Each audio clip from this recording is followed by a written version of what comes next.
The Light Princess by George MacDonald, Part 12, Where is the Prince? Never since the night when the princess left him so abruptly had the prince had a single interview with her. He had seen her once or twice in the lake, but as far as he could discover, she had not been at any more at night. He had sat and sung and looked in vain for his Nereid, while she, like a true Nereid, was wasting away with her lake, sinking as it sank, withering as it dried. When at length he discovered the change that was taking place in the level of the water, he was in great alarm and perplexity. He could not tell whether the lake was drying because the lady had forsaken it, or whether the lady would not come because the lake had begun to sink. But he resolved to know so much at least. He disguised himself, and going to the palace, requested to see the Lord Chamberlain. His appearance at once gained his request, and the Lord Chamberlain, being a man of some insight, perceived that there was more in the prince's solicitation than met the eye. He felt likewise that no one could tell whence a solution of the present difficulties might arise, so he granted the prince's prayer to be made a shoeblack for the princess. It was rather cunning in the prince to request such an easy post, for the princess could not possibly soil as many shoes as other princesses.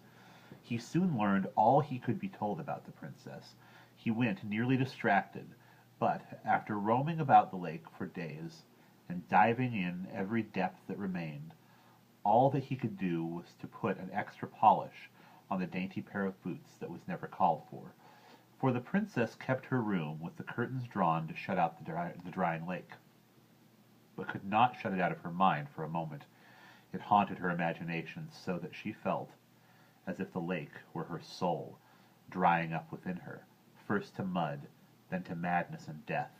She thus brooded over the change with all its dreadful accompaniments, till she was nearly distracted. As for the prince, she had forgotten him. However much she had enjoyed his company in the water, she did not care for him without it. But she seemed to have forgotten her father and mother too.